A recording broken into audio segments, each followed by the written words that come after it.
Sharks losing streak reached double digits tonight as San Jose lost to the Winnipeg Jets. Final score 2-1 in a low-scoring, close game. I myself was at the game and observed it firsthand, and yeah, it was a rough game for the Sharks.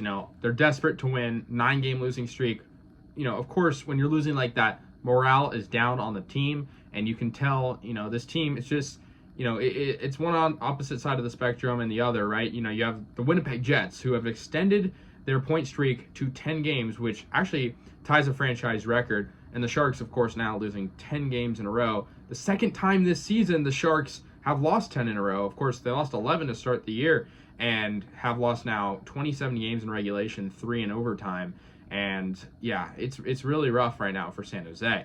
It's both sides of the puck, right? I mean, both sides of the ice, rather. You have, what I observed tonight was when Winnipeg had the puck, it was forecheck after forecheck.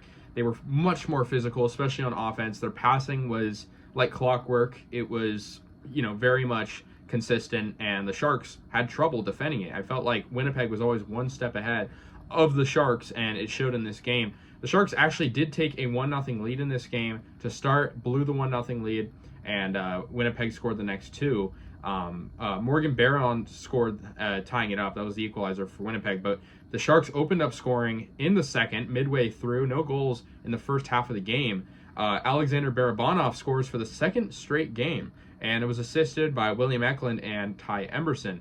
Eklund gets his 10th assist of the year, so he's double digits, and Emberson made a good impact last game. So it's good to see Barabanov once again, racking up those goals and seeing him kind of, cement himself back into this team. But yeah, Morgan Barron tied up the game, and two players got assists. It was Brendan Dillon and Neil Pionk as well. But Velarde got the game-winning goal. Of course, he's been great for Winnipeg all year. One of the great players of the NHL right now, Gabriel Velarde.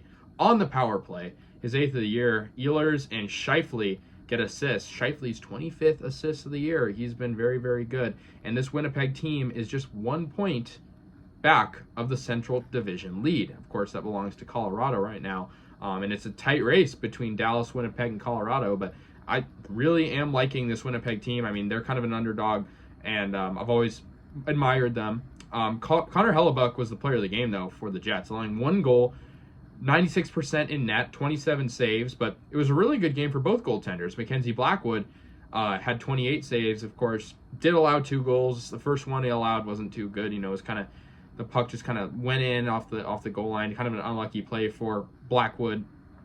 And then, Velarde's game winner. It's hard to stop a guy like that.